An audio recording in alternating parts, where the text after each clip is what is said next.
Hello, my beautiful people. I don't know how I should introduce these videos yet, since this is going on a different channel that isn't bookish, so I can't say hello, my beautiful bookish people. But if anybody has suggestions on what I should use for my intro now, go ahead and leave it in the comments below. Hello, my beautiful sockish people. That could work. I am a sock person. I don't know. Anyways, after talking to a couple of people, it sounds like it may be worthwhile for me to explain what I do to maintain my knees based off of the physical therapy that I've gone through.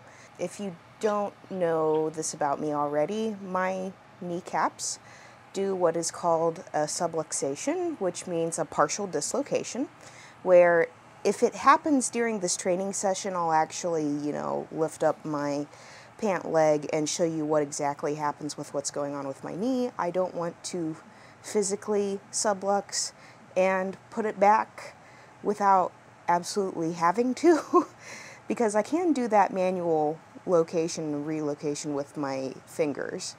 I just really don't want to have to unless it's absolutely necessary, because it's quite painful. So basically, to explain a little bit about the knee, when you bend your kneecap is supposed to move a little so that it makes room for the total joint to have movement. And also, I should probably make this declaration now. I probably should have made it at the very beginning of the video. I am not a health expert. I'm nowhere close to that. Take this with a grain of salt. I'm not speaking for all people with EDS. I'm just speaking for myself and what I do and what I know about my own body. If you would like to follow along with some of these exercises, please do not hurt yourself, and please do speak to a physical therapist first. They can be extremely helpful in giving you some range of motion back and working with you for your specific problems. I'm only talking about my issues and how I deal with them. So, with that knowledge in hand, I don't know exactly how this joint works. All I know is that I was told that your kneecap moves out of place when bending the knees to make room for how the movement's supposed to happen. But then when you unbend your knee, your kneecap's supposed to come back into its normal resting place. My problem happens when I bend my kneecap goes out to the side, as it should, but when I straighten my knee, it never comes back into place. Or if it does, it only partially comes back into place when I'm dealing with my knee subluxing. And there's going to be some bird chatter in the background because Balder's deciding to be a chatty Cathy right now, aren't you, Mr. Squeak? Yeah. It's nice to know. Do you ever just wonder what your birds are actually saying or what your pets are saying when they're making noises? And how cool it would be to actually talk with them in a language they could understand? That would be cool.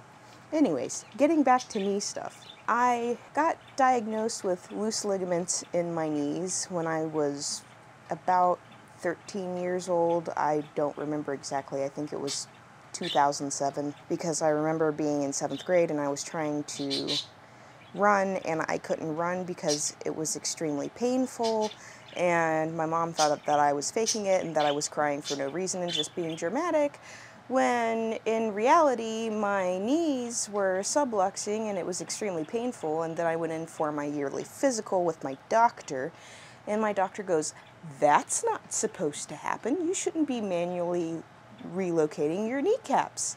I'm going to send you to an orthopedic."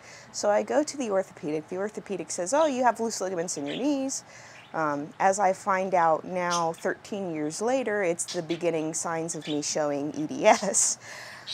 Anyways, he gives me a knee brace that cups the side of my knee when I'm doing physical activity that will help manually put it back into place. And over time, I noticed that it was really hard to walk around without my knee brace. Well, sometimes I do better at getting it to track more, and at that time, sometimes I just wore my braces all the time. It really just depended on what this decided to do, right?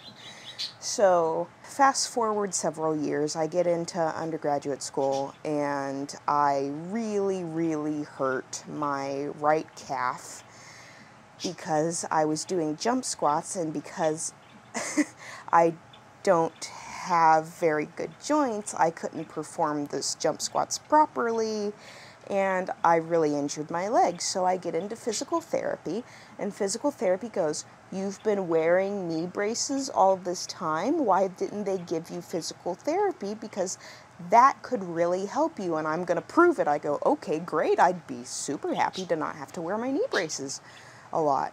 So in my case, I am not bad enough to have surgery yet, and I'm able to work on strengthening my quads to where, as long as I work on my quad strength and do some regular maintenance, very rarely is it necessary for me to put on my knee brace anymore, which is awesome. So I thought I'd share a little bit of what I do to work on strengthening my quads. And in these physical therapy exercises, you'll see a variety of modified movements that are specifically for me, because I cannot physically do a full squat anymore, not without knee braces. It's very bad for me. So this is why I said, if you're going to get into this stuff, please do not hurt yourself, and please see a physical therapist first, because they're probably going to do a heck of a lot better job of helping you get back on your feet better than this can. This is more of me just sharing what I do, and if you find it useful, great, let me know. So I should probably fold that down a little bit. I don't know if this doctor wants me to share his info, but I have a printout of a bunch of different stuff that I can do, and some of them are called standing hip extension with resistance at ankles and unilateral counter support, which is basically putting your hands on something and then kicking out. I've heard them referred to as tugboats. And in this instance, they are having you, tie it around one ankle and then do stuff. In my case, I tie my resistance band to something, or you can knot up the bottom of your resistance band and put it under a door to hold it, or just a really heavy piece of furniture. In my case, I'm using a couch. Sometimes I do these bad boys where I walk across the room and I go out with my left foot leading first, and then I come back 10 steps with my right foot leading and repeat that a couple times. This one I'm not going to do today because I don't have a ball or something with me, but basically you just put a ball behind yourself and leaning on a wall so that you can go up and down with little resistance. And it kind of works on balance, it kind of works on quad strength, and this one is one of the stretch goals for me. This one's hard for me to do.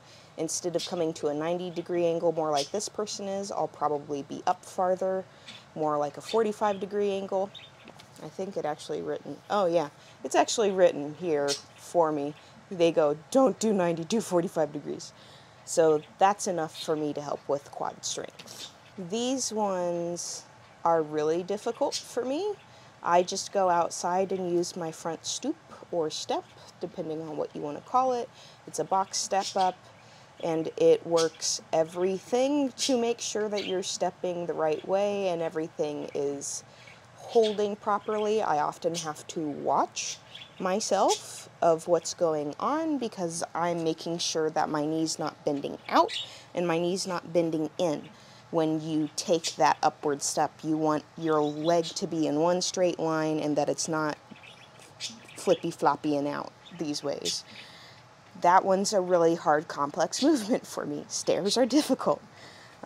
Today I'm not feeling super strong. I often have more problems when it's a rainy or humid day. I don't know why. I'm presuming it has to do with barometric pressure, but nobody's really been able to tell me what the deal is. I just know that my knees can tell me when it's going to rain in a couple hours, and that's what they're doing today, so I'm not going to push for a box step up right now, because that would be a little bit much. And then same thing with this one. It's just instead of moving from side to side, you're moving front to back, back to front, like you're stepping up and down stairs instead of stepping to the side, up a step, sideways. This one works more on calf strength, and you just literally stand on your tiptoes and lower back down. We'll see if I get to this today or not.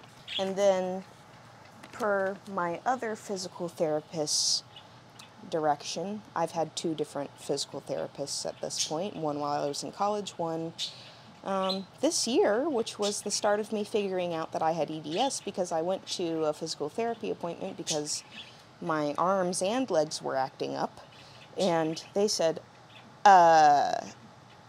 you may need occupational therapy. I talked about this in a different video, I'll pin it. But basically, I got really hurt while at physical therapy during the physical therapy session with the doctor there, and we didn't understand why, because the movements that I did didn't hurt at the time, and I wasn't hurting while I was doing them. I just knew that afterwards I was basically bed and chair bound for a week and a half because everything hurt so much.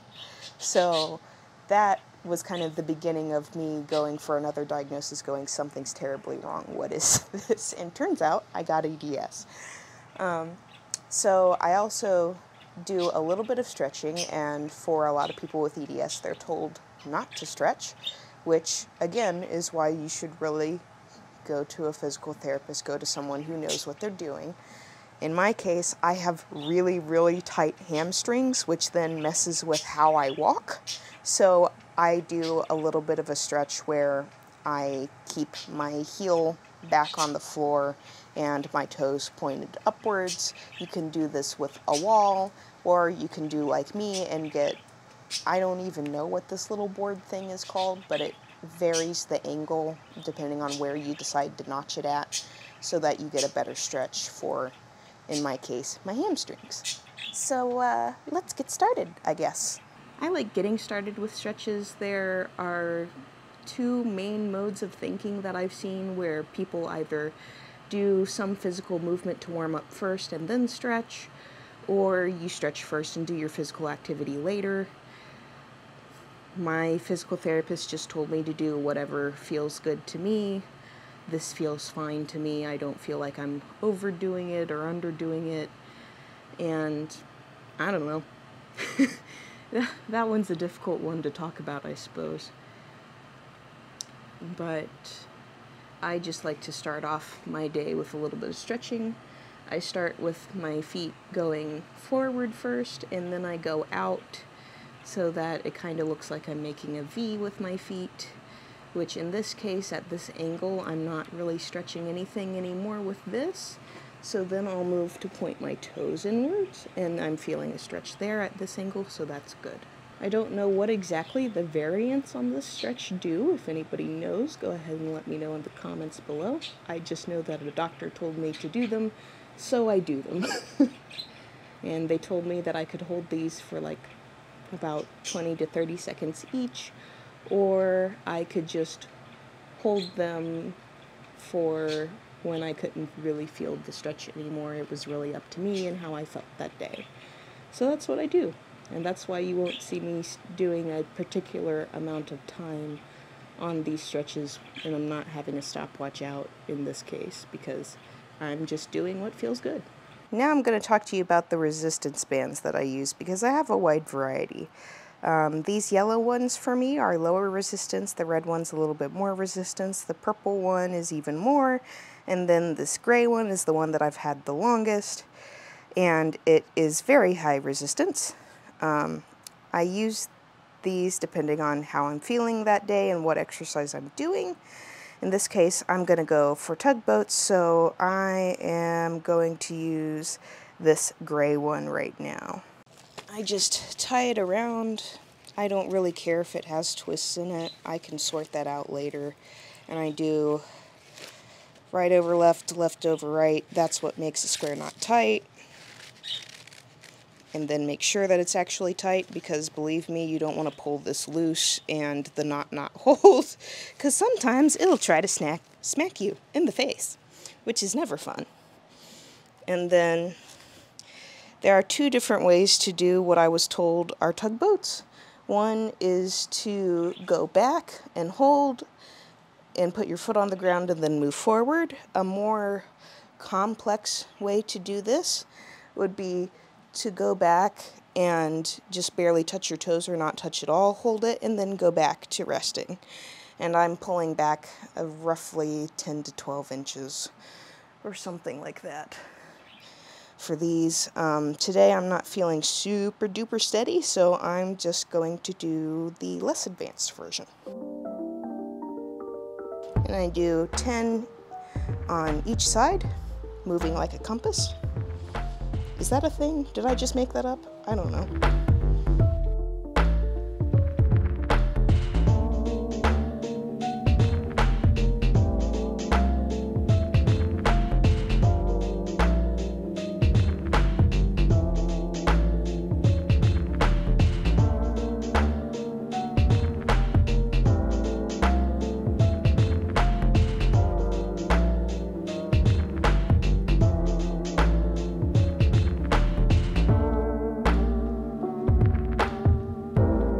Well, that's it for the tugboats. If tugboats were the only thing I really felt up to, then I would probably do this 3 or 4 times, but I have several other exercises I'm going to try.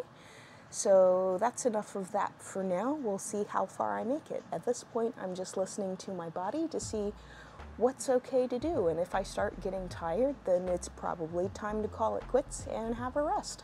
Now I'm gonna go for doing 10 steps one way and 10 steps the other way.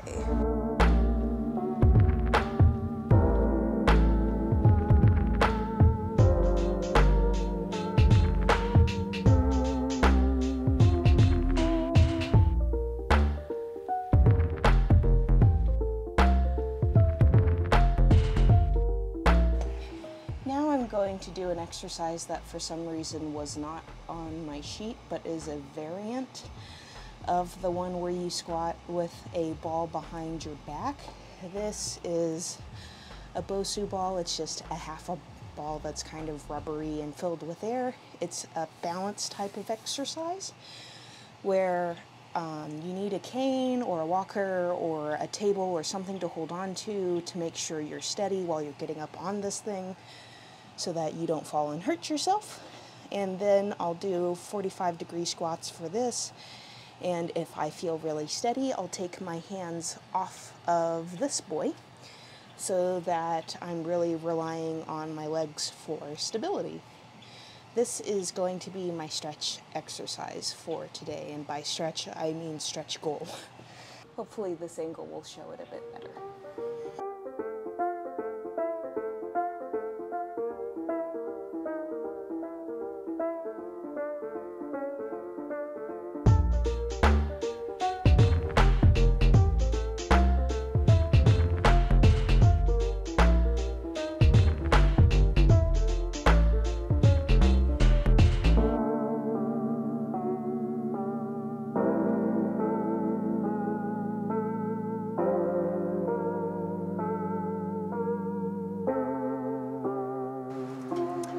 And with that, I am really feeling the burn, and since I've been bad and this is my first time back with doing my regular physical therapy exercises, I think I'm going to call it there for the day and make progress later on this week.